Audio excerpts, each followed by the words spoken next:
Bogura city ideal মাদ্রাসা, মেধা মননে এক ধাপ এগিয়ে।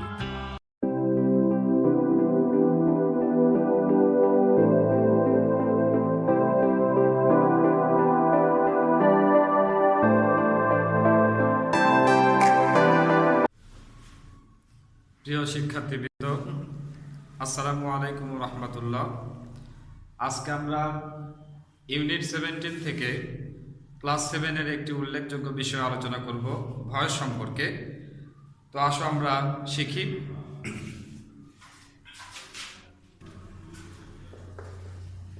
ভয়েস, যার অর্থ বাচ্য।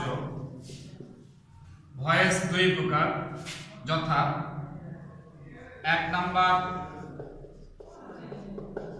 অ্যাক্টিভ ভয়েস, অর্থাৎ কর্তৃবাচ্য। 2 নাম্বার প্যাসিভ ভয়েস,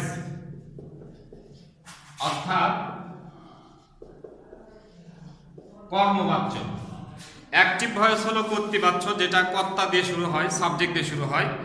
আর প্যাসিভ ভয়েস হলো কর্মবাচ্য, যেটা সাবজেক্টকে না দিয়ে আমাদের কর্ম দিয়ে বাক্যটা শুরু হয়, সেটা হচ্ছে প্যাসিভ ভয়েস বা কর্মবাচ্য। তো আসো আমরা শিখি কিভাবে অ্যাক্টিভ থেকে প্যাসিভ করতে হয়। ক্লাস 7 পর্যন্ত অবশ্য ক্লাস 7 পর্যন্ত অ্যাক্টিভ থেকে প্যাসিভ করার নিয়ম আসে। 8 থেকে অন্যান্য ক্লাসগুলোতে প্যাসিভ থেকে অ্যাক্টিভ অথবা অ্যাক্টিভ থেকে প্যাসিভ যে কোনো একটা আসতে পারে।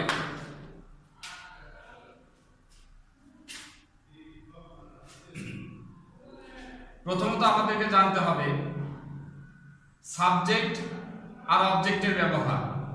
যেমন ধরো প্রোনাউনের আমরা সাবজেক্টিভ এবং অবজেক্টিভ লিখতে পারি।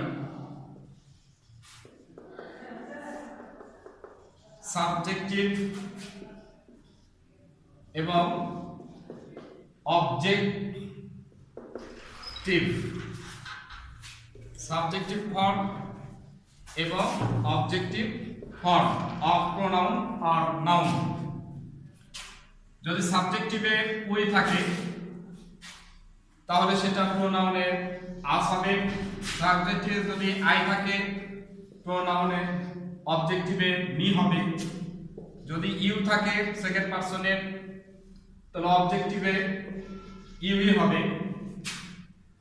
যদি হি থাকে তাহলে অবজেক্টিভে হিম হবে। যদি শি থাকে তাহলে অবজেক্টিভে হার হবে। অথবা যদি আস থাকে অবজেক্টিভে সেটাকে উই বানাতে হবে, মি থাকলে আই বানাতে হবে, ইউ থাকলে ইউ বানাতে হবে, হিম থাকলে হি বানাতে হবে, হার থাকলে শি বানাতে হবে। এরকম আরো কিছু আছে।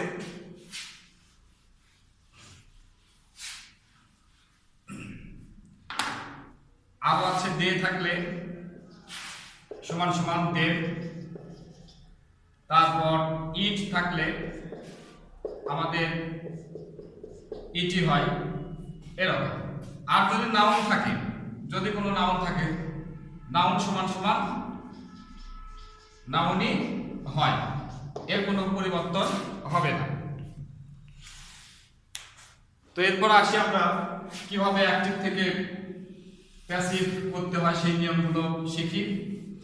বিভিন্নভাবে অ্যাক্টিভ থেকে প্যাসিভ করা যায়। তো আমি সামগ্রিকভাবে কয়েকটা বিষয় দেখি। যেমন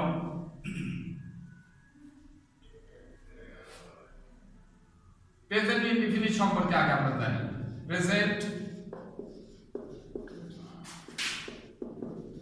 ইনডিফিনিট টেন্স, এটা অ্যাক্টিভ, এ সমান অ্যাক্টিভ গঠন দিলাম। সাবজেক্ট প্লাস V1 অর্থাৎ ভার্বের প্রেজেন্ট ফর্ম, এটা V1 সংক্ষেপে লিখলাম, ভার্বের present form plus object plus বাকি অংশ থাকলেও থাকতে পারে। এটা যদি নেগেটিভ গঠন হয় সেই ক্ষেত্রে নেগেটিভ গঠন হবে সাবজেক্ট প্লাস ডু বা ডাস plus not plus V1 plus object বাকি অংশ থাকলেও থাকতে পারে।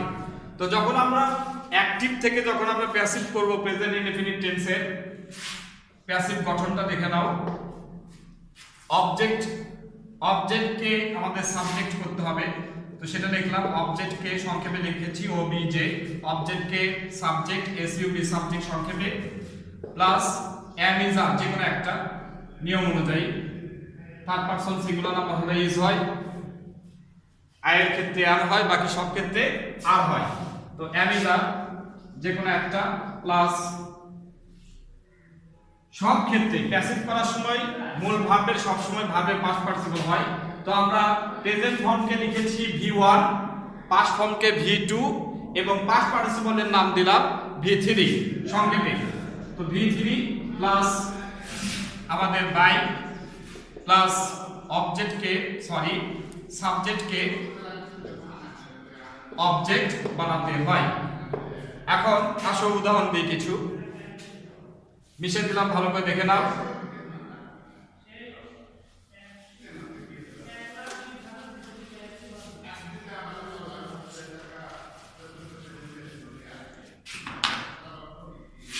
ধরো কামাল ড্রিঙ্কস টি, কামাল চা পান করে, সাবজেক্ট প্লাস ভার্বের প্রেজেন্ট ফর্ম প্লাস অবজেক্ট। তাহলে এটা আছে আমাদের প্রেজেন্ট ইনডেফিনিট টেন্সের গঠনে। তাহলে সেই ক্ষেত্রে এটা আমাদের অবজেক্ট, সেটাকে আমরা সাবজেক্ট বানাবো টি, টি। এরপর টি যেহেতু আমাদের থার্ড পারসন সিঙ্গুলার নাম্বার, তাহলে আমাদের হয় ইজ, টি ইজ। এটা ড্রিঙ্কস হচ্ছে মেন ভার্ব, এখানে Kamal third person singular number হওয়ার জন্য ভার্বের সাথে এস বাই এস যুক্ত হয়েছে। তো T is a drink main verb, এটা past participle drunk, DRUNK drunk, plus by plus আমাদের কামাল সাবজেক্ট, এটার কোনো পরিবর্তন হবে না, কামালি হবে। এরপর আসো আমরা একটা নেগেটিভ উদাহরণ শিখি।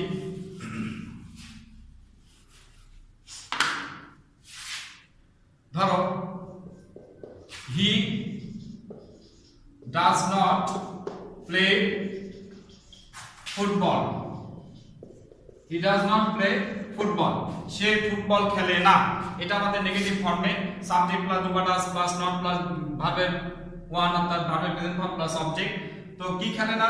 ফুটবল খেলে না, ফুটবলটা আমাদের অবজেক্ট, ফুটবল সাবজেক্ট বানালাম, প্লাস আমাদের এই ক্ষেত্রেও ইজ আসবে, যেহেতু ফুটবল এটা আমাদের third person singular number, football is, plus এখানে নেগেটিভ ফর্মের যে শব্দটা আছে সেই শব্দটা আমাদেরকে দিয়ে দিতে হবে। মনে রাখতে হবে হেল্পিং ভার্ব এবং মেইন ভার্ব, নট এর স্থান হচ্ছে হেল্পিং ভার্ব এবং মেইন ভার্ব, এটার মাঝামাঝি স্থানে। তো ইজ নট প্লে এর past participle played, plus by, plus এখানে হি সাবজেক্ট আছে, সেটার অবজেক্টিভ ফর্ম হবে হিম, HIM হিম। আচ্ছা, আমরা পরবর্তী টেন্সে চলে গেলাম, present continuous tense.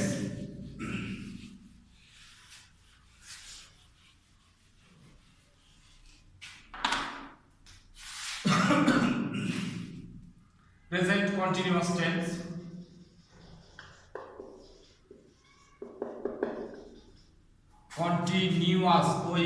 Continuous tense, এটার গঠন অ্যাক্টিভ গঠন, subject plus am is are plus VING সংক্ষেপে লিখলাম, ভার্বের সাথে ING প্লাস অবজেক্ট। এটা যখন আমি প্যাসিভে করব সেই ক্ষেত্রে আমাকে দিতে হবে আগের নিয়মে, প্যাসিভের যে কোনো নিয়মে একইভাবে হবে, যে টেন্সে হোক না কেন, শুধু সাহায্যকারী ভার্বের কিছু পরিবর্তন হবে, যেমন অবজেক্টকে সাবজেক্ট প্লাস অ্যামিজারি হবে, প্লাস এখানে বিইং দিতে হবে, be plus ING, being plus V3, অর্থাৎ প্রদত্ত যে মেইন ভার্বের সাথে আইএনজি থাকবে সেটা V3 অর্থাৎ ভার্বের past participle, plus by, plus সাবজেক্টকে অবজেক্ট সংক্ষেপে লিখলাম। তো ভালো করে দেখে নাও, এখন মিশে দেব।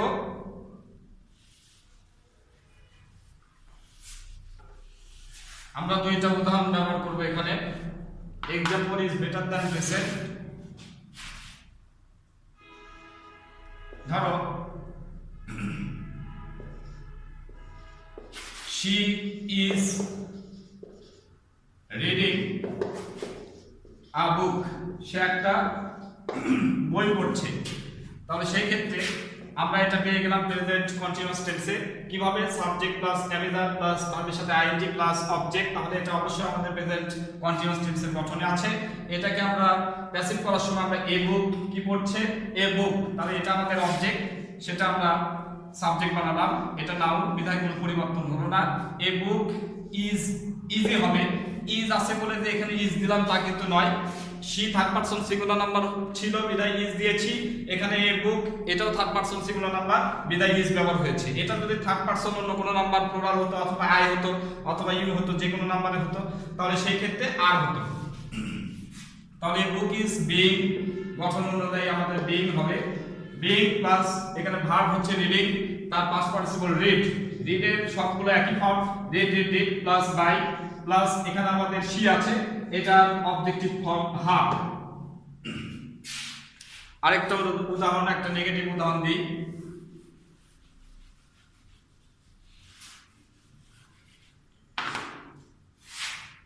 ধরো they are not thinking the matter, তারা বিষয়টি ভাবছে না। তাহলে সেই ক্ষেত্রে প্যাসিভ করার সময় দ্য ম্যাটার আমাদের নাউন, সেটা যা তাই বলবে, অবজেক্ট সাবজেক্ট বানালাম দ্য ম্যাটার। এখানে আর আছে, দে থার্ড পারসন বা প্লুরাল নাম্বার বিধায় আর হয়েছে, কিন্তু এবার দ্য ম্যাটার আমাদের থার্ড পারসন সিঙ্গুলার নাম্বার বিধায় আমাদের ইজ হবে। The matter is plus not plus being, মানে সাহায্য করে ভাববেন পরে নট। বিংটা ধরা মানে গ্রামারের দৃষ্টিতে বিংটা এখানে মেইন ভার্বের যোগ্যতা নিয়ে বসেছে। তো being is not being, think হচ্ছে মেইন ভার্ব, এটা past participle thought, T H O U G H T, thought by, এখানে দে আছে, তাহলে সেটার objective form them.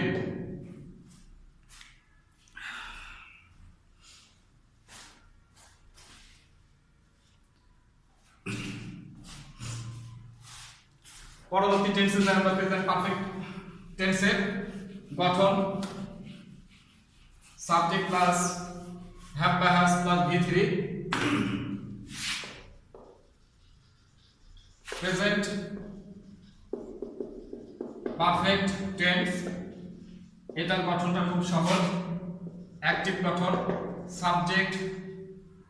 Subject plus have বা হ্যাজ প্লাস V3 অর্থাৎ ভার্বের past participle plus object, passive form. Object কে subject একই নিয়মে, অবজেক্ট কে সাবজেক্ট প্লাস হ্যাভ বা হ্যাজ ওটাই হবে।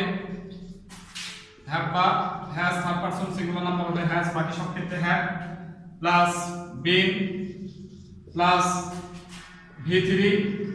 এখানে সহজ একটা জিনিস, সেটা হচ্ছে V3 অবশ্যই এখানে আমাদের থাকবেই, শুধু সেটাই বসে দেওয়া, প্লাস বাই প্লাস সাবজেক্টকে অবজেক্ট। এই ভালো করে তুলে নাও খাতায় আগে, এরপর তোমরা প্র্যাকটিস করবে। আমি মিশে দিলাম, প্র্যাকটিস করতে হবে, বারবার লিখতে হবে, না লিখলে গ্রামার কখনো শেখা যায় না। বারবার গ্রামার লিখতে হয়, গ্রামার সবসময় লিখিত হয়। উদাহরণ, Kamal third person singular number বিদায় has, Kamal has written, WRITTEN written a story বা এ লেটার। তাহলে এটাকে আমরা প্যাসিভ করার সময় এ লেটার আমাদের অবজেক্ট, এ লেটার এখানেও হ্যাজ হবে, a letter third person singular number, a letter has plus being plus রিটেনের পাস্ট পার্টিসিপল রিটেনই হয়, রিটেন নিতে past participle plus by plus Kamal আমাদের নাউন ফর্ম, এটার কোনো পরিবর্তন হবে না, সাবজেক্টে হবে। এরপর একটা নেগেটিভ উদাহরণ,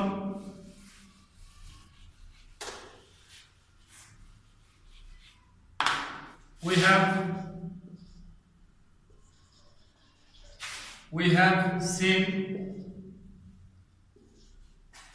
him, আমরা তাকে দেখেছি। আচ্ছা, not seen him, we have not seen him আমরা তাকে দেখিনি, তাহলে সেই ক্ষেত্রে হিমটা আমাদের হি হলো। এখানে হ্যাভ আছে বলে যে হ্যাভ দেবো তা কিন্তু নয়, ওইটা হচ্ছে আমাদের ফার্স্ট পারসন বিদায় হ্যাভ, আর হি হচ্ছে থার্ড পারসন সিঙ্গুলার নাম্বার বিদায় হ্যাজ। হ্যাজ প্লাস নট হবে প্লাস বিন প্লাস আমাদের বিআইএনজি সরি ভার্বের পাস্ট পার্টিসিপল সিন, তো এখানে পাস্ট পার্টিসিপল করা আছে সিন প্লাস বাই প্লাস আমাদের ওই আছে সেটা অবজেক্টিভ ফর্ম আস। তো প্রিয় শিক্ষার্থীবৃন্দ, এই ছিল আজকের ক্লাস। আশা করি তোমরা বুঝতে পেরেছো। তোমাদেরকে বারবার লিখতে হবে, বারবার নিয়মগুলো ফলো করতে হবে, রুলসটা লিখে সামনে রাখতে হবে এবং সেটা দেখে নিজে নিজে বাক্য গঠন এবং সেগুলোর অ্যান্সার করতে হবে। তো এই পর্যন্তই, ভালো থেকো। আসসালামু আলাইকুম ওয়া রাহমাতুল্লাহ।